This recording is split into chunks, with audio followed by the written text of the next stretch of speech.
আল্লাহ রাব্বুল আলামিন অনবরত মাজলিস ও রহমত এবং সাকিনা বর্ষণ করতেছেন। দুনিয়ার দামি ব্যক্তিদের আলোচনা মানুষ করে। আপনারা এত ভালো কাজ করছেন, আপনাদের আলোচনা করতে আল্লাহ পাক নিজেই শুরু করেছেন। عن أبي هريرة رضي الله تعالى عنه عن أبي سعيد الخدري رضي الله تعالى عنه أنهما شهد على رسول الله صلى الله عليه وسلم أنه قال صلى الله عليه وسلم পড়বেন না? জীবনে একবার দুরূদ পড়া ফরজ। মাজলিসে প্রথম নবী আলাইহিস সালাতু ওয়াস সালামের নাম শোনার পরে দুরূদ পড়া ওয়াজিব। নামাজের মধ্যে দুরূদ পড়া সুন্নাত। একই মাজলিসে নবী আলাইহিস সালাতু ওয়াস সালামের নাম বারবার শোনার পরে দুরূদ পড়া মুস্তাহাব। তাই দুরূদ পড়া ফরজ, দুরূদ পড়া ওয়াজিব, দুরূদ পড়া সুন্নাত, দুরূদ পড়া মুস্তাহাব। ইমাম তহাবী রহমতুল্লাহ আলাইহি বলেন, যতবার নবী আলাইহিস সালাতু ওয়াস সালাম নাম শোনা হবে ততবারই দুরূদ পড়া ওয়াজিব। ইমামদের থেকে এরকম কৌল আছে, অথচ নবীর নাম পড়ি আপনারা সাল্লাল্লাহু আলাইহি ওয়াসাল্লাম পড়েন না, এটা কেমন কথা হলো?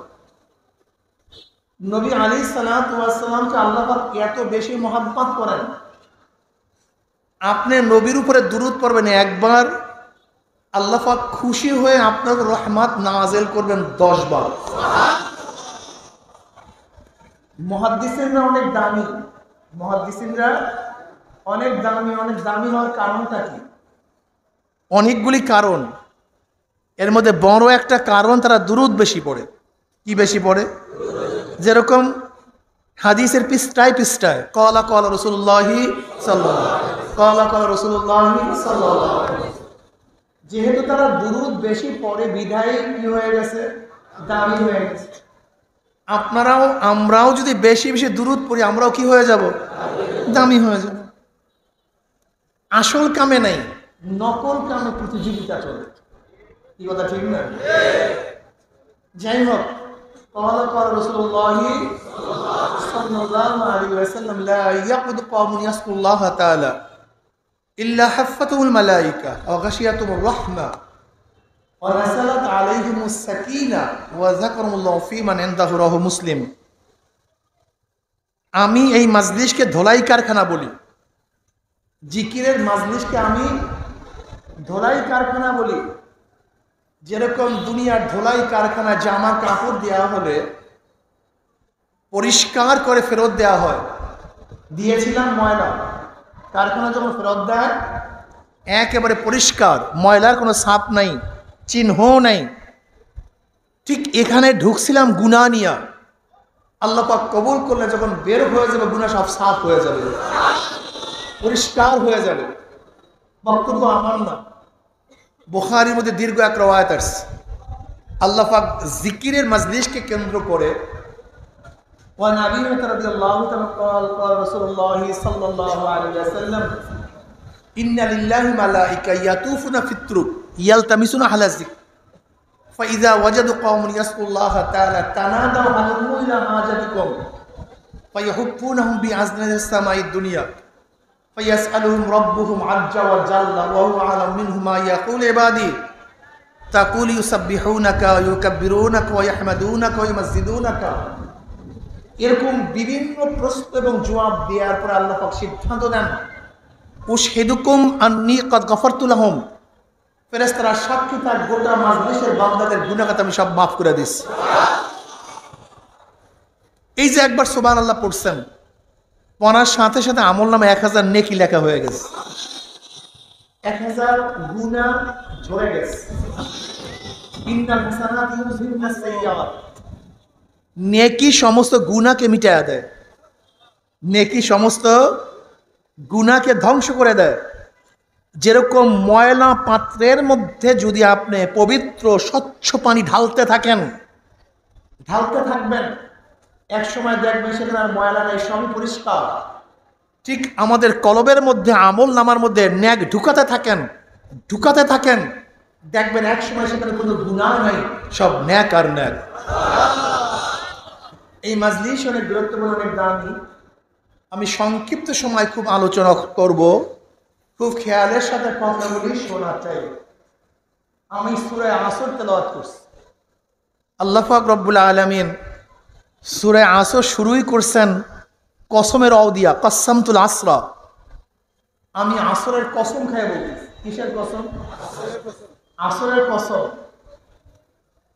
কেন কসম? সময়ের কসম কেন কাটলেন? কসম করাই বা হয় কেন?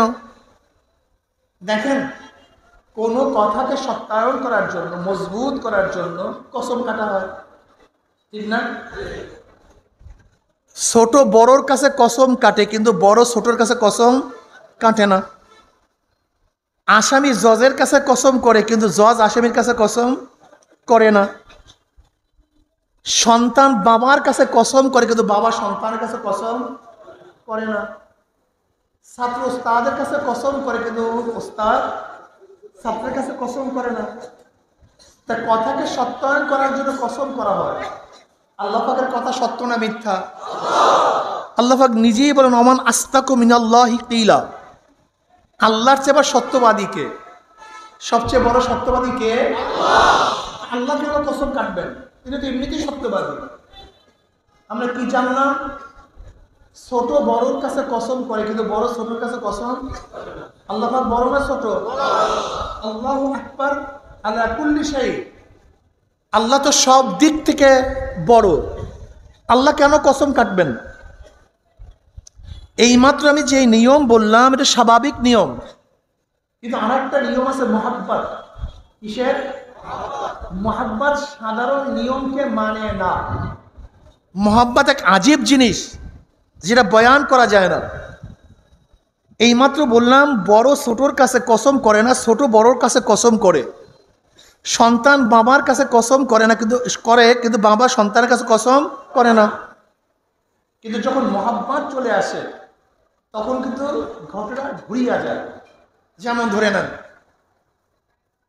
জঙ্গলের মধ্যে, বাগানের মধ্যে আম, পাকা আম। আপনি সন্তানকে বলতেছেন, দেখো তুমি আম খাওয়ার জন্য যেও না, সেখানে বাঘ দেখে আসছি। কি দেখে আসছি? এখন সন্তানকে বাবা যতই বুঝাইতেছেন, কিন্তু বাবা সন্তানের চেহারার দিকে তাকায় দেখতেছে, ওর আমের লোভ বেশি, আমার কথা মানতে চায় না। তখন বাবার মধ্যে মোহাব্বত চলে আসে। কি চলে আসে ভাই? মোহাব্বত।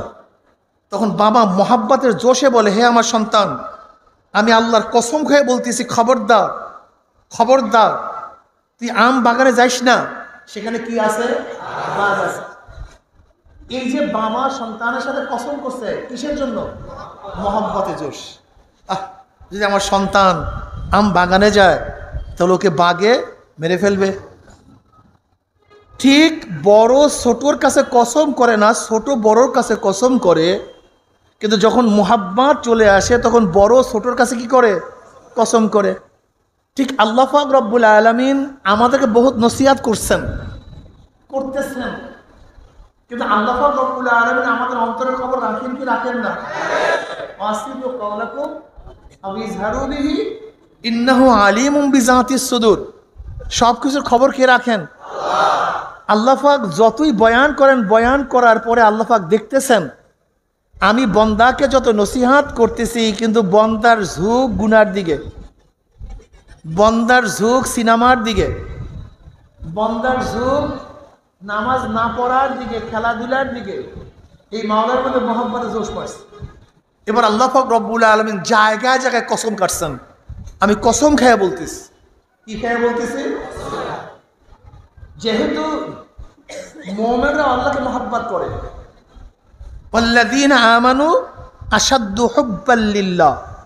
যারা মুমিন তারা সবচেয়ে বেশি কাকে মহব্বত করে? আল্লাহকে। জোরে বলেন। যারা মুমিন তারা সবচেয়ে সবচেয়ে সবচেয়ে বেশি মহব্বত করে কাকে? আল্লাহকে। আর আল্লাহ পাক মুমিনদেরকে মহব্বত করে, বন্ধু বানায় না। আল্লাহু ওয়ালিয়ুল্লাযীনা আমানু, আল্লাহু ওয়ালিয়ুল্লাযীনা আমানু। আল্লাহ বন্ধু কাদের? যারা মুমিন। খোদ আল্লাহ পাক নিজে ডিক্লেয়ার দেন, আল্লাহু ওয়ালিউল্লাযিনা আমানু, যারা মুমিন তাদের বন্ধুকে আল্লাহ। ডাইরেক্ট আল্লাহ নিজে বলেন আল্লাহু ওয়ালিউল্লাযিনা আমানু। এখন বুঝেন তো মোহাব্বতের অবস্থাটা কি? मोहब्बत एक आजीब शई है, बयान करना नामुमकिन है। मोहब्बत बयान करा जाए ना, बुझा जाए, বলা যায় না। মোহাব্বতের যন্ত্রণা, মোহাব্বতের ব্যথা কেউ কাউকে বলতে পারে না, অনুভব করা যায়, বুঝাতে পারি না।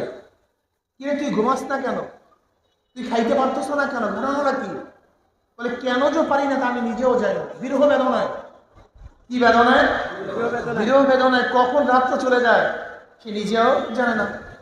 আপনারা জানেন আব্দুল্লাহ ইবনে মুবারক রাহমাতুল্লাহ আলাইহি জুয়ান বয়সেও একটু দিনের খেলাফ কাজ করতেন, দিন অনুযায়ী চলতেন না। কে ভাই? আব্দুল্লাহ ইবনে মুবারক রাহমাতুল্লাহ আলাইহি বহুত বড় মুহাদ্দিস, হাফিজুল হাদিস, বহুত বড় ফকিহ, বহুত বড় আলেম, বহুত বড় আবেদ, কিন্তু জুয়ান বয়সেও তিনি দিনের পথে ছিলেন না। এক লিউন্ডির, এক বাঁদির পাগল হয়ে গেছেন, এক বাঁদির প্রেমে পড়ছেন। বাস সন্ধ্যার পর থেকে, এশারের নামাজের পর থেকে, পরের থেকে বাঁদির সাথে, প্রেমিকার সাথে, প্রেমাস্পদের সাথে আলোচনা শুরু করছে। হঠাৎ আজান, হঠাৎ কি আজান। এখন আব্দুল্লাহ ইবনে মুবারক রাহমাতুল্লাহ বলছেন কি মুয়াজ্জিনের মাথা কি খারাপ হয়ে গেছে নাকি? এই ব্যক্তি কি পাগল হয়ে গেছে নাকি? এত সকালে আজান দিছে, এখনো তো অক্তই হয় নাই, সে আজান দিছে কেন? পাগলটা করতে গেল নাকি? কাকে গালি দিচ্ছে? হ্যাঁ, মুয়াজ্জিনকে। কিছুক্ষণ পরে দেখে যে না, তো সবে সাদেক হয়ে গেছে, আকাশ পরিষ্কার হয়ে গেছে। মুয়াজ্জিন তো পাগল হয় নাই, মুয়াজ্জিন তো ঠিক টাইমেই আজান দিছে। আমি কি করতেছিলাম? আমি তো প্রেমের আলাপে মগ্ন ছিলাম, আমার কি নাই, হুশ নেই। হঠাৎ খেয়াল করছে আজকে একটা মেয়ের প্রেমে পড়ে আমি সারা রাত্র কাটায় দিছে, আমার হুশ নাই। যদি আল্লাহর জন্য রাত্রটা কাটাইতাম, আমার কি অবস্থাটা হইতো? আমি কি করলাম? ব্যাস সারা রাত্র কাটায় দিছি একটা মেয়ের প্রেমে পড়ে, আমার হুশ নাই। যদি মাওলার প্রেমে পড়ে আমি আজকে সারা রাত্র কাটায় দিতাম, তাহলে আমি মাওলার পেয়ারা হয়ে যেতাম, আমি তার ওলি হয়ে যেতাম, তার বন্ধু হয়ে যেতাম। এর মধ্যে স্বপ্নে দেখেন একটা পাখি, একটা পাখি বলছে আলাম ইয়ানিল্লাযীনা আমানু আন তাকশা কুলুবুহুম লিযিকরিল্লাহ। মুমিনের কি সেই সময় এখনো আসে নাই যে মাওলার জিকিরে, মাওলার স্মরণে কলমের মধ্যে কম্পন হওয়ার সময় কি এখনো আসে নাই? বাস কারবার শেষ। এবার মাওলার পথ ধরছে। কিসের পথ ধরছে? মাওলার পথ ধরছে। এতদিন ছিল দুনিয়ার পাগল, এখন কার পাগল? এতদিন ছিল এক মেয়ের পাগল, এখন কার পাগল? ওই যে জুলাইখা আলাইহিস সালাতু ওয়াস সালামের ঘটনা আপনারা জানেন। বিবি জুলাইখা নবী ইউসুফ আলাইহিস সালাতু ওয়াস সালামের প্রেমে পড়ে সব কিছু বিসর্জন দিয়ে দিচ্ছে। এমন কোনো জিনিস নাই যা বাকি ছিল, সব শেষ। যৌবন শেষ, রূপ শেষ, টাকা শেষ, পয়সা শেষ, ঘর বাড়ি যা কিছু ছিল সব উজাড় করছে। কার প্রেমে পড়ে? হ্যাঁ, ইউসুফ নবী আলাইহিস সালাতু ওয়াস সালাম প্রেমে পড়ে। এখন রাস্তার ধারে বসে থাকে। কিসের জন্য? ইউসুফ এখান থেকে যাবে, তার পায়ের আওয়াজ পাবে। রাস্তার ধারে বসে থাকে, ইউসুফ যাবে, তার গায়ে ঘ্রাণ পাবে। ইউসুফ যাবে, তার একটু শব্দ শুনবে। এর জন্য মাসকে মাস রাস্তার কাছে ভোরের থেকে সন্ধ্যা পর্যন্ত বসিয়া থাকতো। কেউ যদি বলতো আমি তোমার ইউসুফকে দেখছি, অমনি হাড় খুলিয়া দিয়ে দিত। যদি বলছে আমি তোমার ইউসুফকে দেখছি, অমনি স্বর্ণ মুদ্রা তাকে দিয়ে দিত। এরকম করতে করতে সব শেষ। এরপর আল্লাহ পাক রব্বুল আলামিন ইউসুফের জন্য জুলাইখাকে কবুল করছেন। আল্লাহ পাক রব্বুল আলামিন আবারও জুলাইখাকে সেই পূর্বের রূপ দান করছেন। 16 বছরের যুবতী, মনে হয় যেন সাক্ষাৎ চন্দ্র সামনে। গোটা মিশরের মধ্যে সুন্দরী, সুশ্রী, আকর্ষণীয়, ডাগর চক্ষু বিশিষ্ট, সে যেন এক অপরূপা সুন্দরী। কার প্রেমে সবকিছু শেষ করছিলেন না? ইউসুফ আলাইহিস প্রেমে পড়ে। এবার ইউসুফ আলাইহিসসালামের সাথে আল্লাহ পাক কবুল করার পরে ইউসুফ আলাইহিসসালাম ডাকে, জুলাইখা আসো আসো, রাত্রে ডাকছে আসো। জুলাইখা বলে না, আমি দিনে যাব। কখন যাব? আমার দিনে ডাকে। জুলাইখা আসো, করে না আমি রাত্রে যাব। আবার রাত্রে ডাকে, কলে জুলাইখা আসো, কলে আমি দিনে আসবো। এবার ইউসুফ আলাইহিসসালাম বলতেছেন, জুলাইখা তুমি কি সেই জুলাইখা নও? সেই জুলাইখা ইউসুফের প্রেমে পড়ে সব কিছু ধ্বংস করছে, সেই জুলাইখাকে তুমি নাও? কলে আমি তো সেই জুলাইখা। বলতে এত ডাকা ডাকি যে জুলাইখা মাসকে মাস, বৎসরকে বৎসর রাস্তার কাছে ইউসুফের ঘ্রাণ শোনার জন্য, আওয়াজ শোনার জন্য, পায়ে শব্দ পাওয়ার জন্য বসেছিল। সেই জুলাইখাকে এত ডাকি, কেন সেই জুলাইখা সাড়া দেয় না? এবার জুলাইখা আলাইহিসসালাম জবাবটা কি ছিল, এটা আমাদের জানার বিষয়। জুলাইখা আলাইহিসসালাম বলছে, দেখো ইউসুফ, আমি যতক্ষণ পর্যন্ত মাওলার পরিচয় পাই নাই, মাওলাকে ভালোবাসতে পারি নাই, ততক্ষণ পর্যন্ত তোমার মুহাব্বত আমার কলবের মধ্যে ছিল। কিন্তু যখন আমি মাওলাকে ভালোবাসছি, তার পরিচয় পেয়েছি, আল্লাহর কসম এই কলবের মধ্যে মাওলার মুহাব্বত ব্যতীত অন্য কার মুহাব্বত নাই। যেদার দেখতা হো মাই তু হি তু হয়, তু হি তু হয়, তু হি তু। हर गोल में तू है, रूम में तू है, बू में तू। जरा देखता हो मैं, तू ही तू है, तू ही तू है, तू ही तू। এখন আমি মাওলা ছাড়া কিছু বুঝি না। যেরকম আব্দুল্লাহ ইবনে মুবারক রাহমাতুল্লাহ আলাইহি ওই লিওনির প্রেমে পড়িয়া সারা রাত কাটায় দিয়েছে, মাওলার আশিক হওয়ার পরে, প্রেমে পড়ার পরে অবস্থাটা কি হয়েছে? সারা রাত্র ছাদের উপরে দাঁড়ায়া মাওলার ইবাদত করছে সারা রাত। এরকম কত যুবক আছে দুনিয়ার প্রেমে, দুনিয়ার ইশক এবং মুহাব্বতের মধ্যে আছে, কিন্তু যখনই তারা মাওলার পরিচয় পেয়ে যায়, সব কিছু ছেড়ে দিয়ে শুধু আমার মাওলা, আমার মাওলা, আমার মাওলা। যাই হোক, আল্লাহ পাক আমাদেরকে মুহাব্বত করেন, এর জন্য কসম কাটছেন, কথা ঠিক না? সময়ের কসম কেন কাটছেন? সময়ের গুরুত্ব বোঝাবার জন্য। হ্যাঁ, গোটা দুনিয়ার মানুষ, সময়কে মূল্যায়ন করো। সময় সবচেয়ে দামি, এর চেয়ে দামি কোনো জিনিস নেই। গাড়ির পিছনে লেখা থাকে সময়ের চেয়ে জীবনের মূল্য অনেক বেশি, কিন্তু আমার লিখতে মনে চায় যেই জীবন সময়কে মূল্যায়ন করতে পারছে সেই জীবনের দাম, আর যেই জীবন সময়কে মূল্যায়ন করতে পারে নাই ওই জীবনের, কথা বলেন না কেন, দাম আছে খুব না? যেই জীবন সময়কে মূল্যায়ন করতে পারছে সেই জীবনের দাম আছে, আর যেই জীবন সময়কে মূল্যায়ন করতে পারে নাই ওই জীবনের কোনো দাম নেই, ওই জীবন দামই না। দেখেন, বুঝেন, বোঝার চেষ্টা করেন। ইমাম রুমি রহমতুল্লাহ আলাইহি বলেন, প্রত্যেকটা সেকেন্ড সময় হলো মানিক তুল্য, মানিক তুল্য। এই সময়কে কাজে লাগান। যদি সময়কে মূল্যায়ন না করেন, খসরাত দুনিয়া ওয়াল আখিরাত, দুনিয়াও বরবাদ, আখিরাতও বরবাদ। যেরকম ধরে নেন, এই আপনাদের হাজীগঞ্জ এই বাজারের মধ্যে এক হোটেলের নাস্তা সবচেয়ে দামি, নামি দামি এক হোটেলের নাস্তা। সে ব্যক্তি চিন্তা করছে, আজকে আমি নাস্তা সকালে পাক করব না, আমি আজকে 10টার সময় নাস্তা করব, নাস্তা পাকাবো। আজকে হোটেল ভালো চলবে? কারণটা কি? আজকে নাস্তাও ভালো হয়েছে, তেহারিও ভালো হয়েছে, পায়াও ভালো হয়েছে, নাস্তা চলবে না কেন? জোরে বলেন। সময় মতো হয় না, সবই ঠিক ছিল, সময় মতো হয় না। সময় আগে যদি আম পারেন, পাকবে না পচবে? কি মতো পারেন নাই? সময় মতো যদি ধান না কাটেন, আগে কাটেন, পচবে না, চাল হবে? কেন? সময় মতো কাটেন নাই। সময়ের আগে যদি বাস্তা বের হয়, মরবে না বাঁচবে? কেন? সময় মতো হয় নাই। সময়কে মূল্যায়ন করেন, সময়কে মূল্যায়ন করেন। আমার যুবক বাবারা, আমার মুরব্বী বাবারা, সময় সবচেয়ে দামি, এর চেয়ে দামি কোনো জিনিস নেই।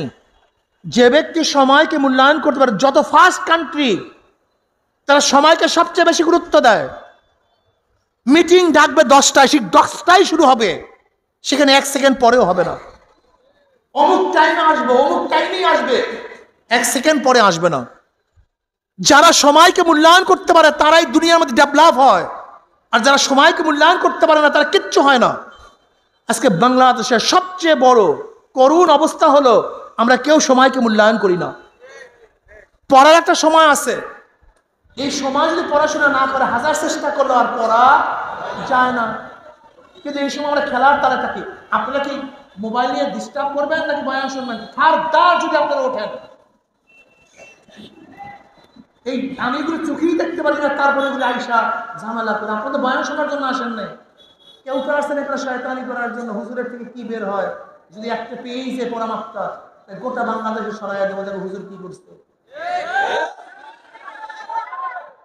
আল্লাহ এদেরকে মাফ করে দেন। কত টিউবওয়ালারা যে জাহান্নামে যাবে তার কোনো শেষ নেই, সীমা নেই।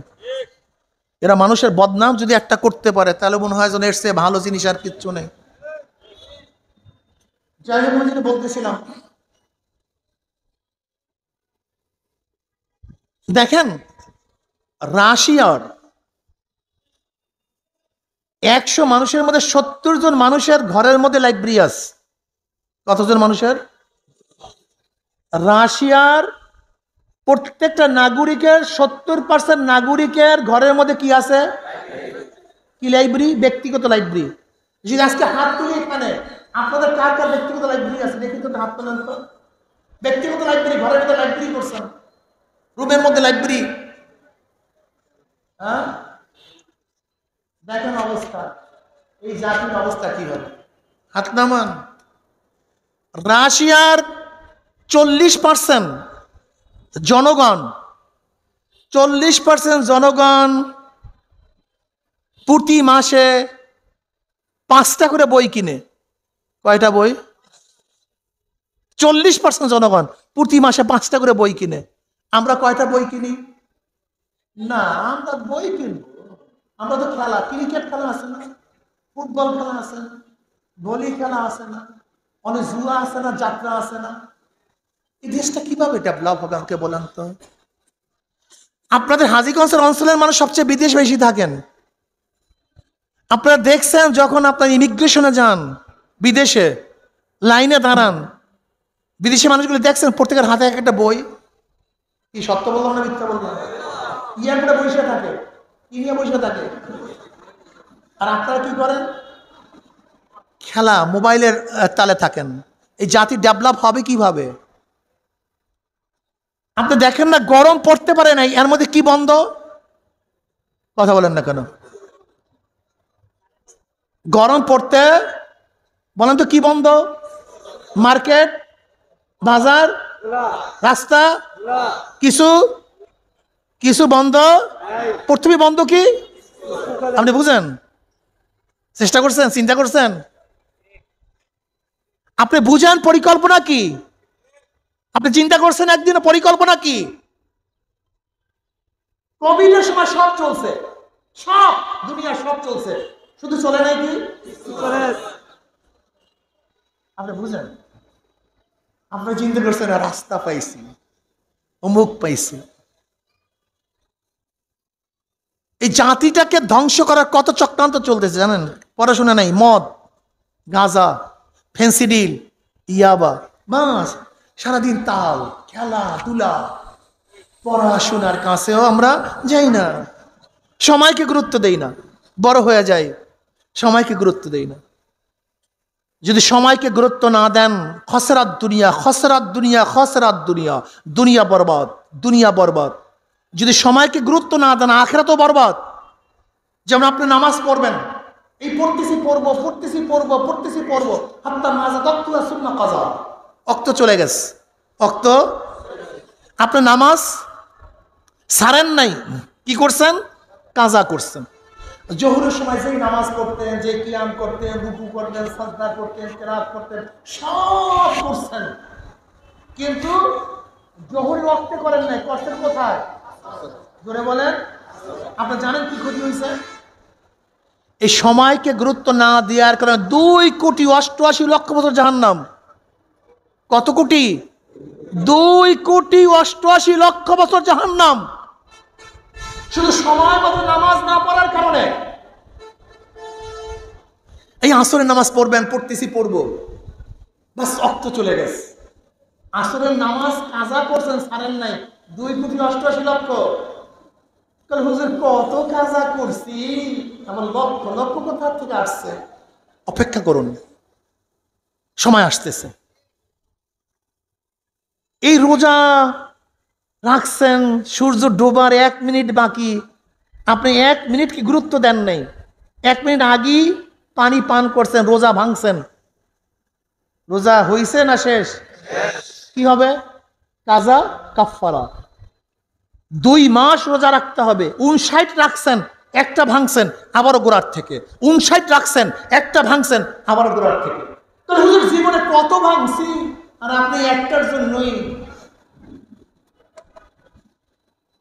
আপনি সকিনা বানুর উজুর মতো। সকিনা বানুর উজু জানেন? সকিনা বানুর উজু কোনোদিন ভাঙ্গে না। মক্তবে ওস্তাদরা পড়াইতেছে উজু ভাঙ্গার কারণ কি? ভাঙ্গার কারণ উজু ভাঙ্গার কারণ পড়াইতেছে। এইটা করলে উজু যায়, ওইটা করলে উজু যায়। বাতাস ছাড়লেও, পিছন থেকে বাতাস ছাড়লেও কি যায়? তা সকিনা বানু মসজিদের 5 থেকে যাইতেছে। সে পতিতালয় কাজ করত। কোথায় কাজ করত? পতিতালয় কাজ করত। সে উজু ভাঙ্গার কারণ শুনতেছে। এখন পাশে দাঁড়ায় বলে, আমি 30 বছর আগে উজু করছি। কয় বছর আগে? 30 বছর আগে উজু করছি, আজ পর্যন্ত আমার উজু ভাঙ্গে নাই। আর ওনারা বাতাস চটলে উজু ভাঙ্গিয়ে আছে। যেরকম সকিনা মানে উজু, যত জেনা করো, ব্যভিচার করো, উজু ভাঙ্গে না। ঠিক আমাদের দেশে হাজারো মানুষ আছে ইমানের খেলাফ, যত কাজ করো তাদের ইমান যায় না। সকিনা মানে উজুর মতো।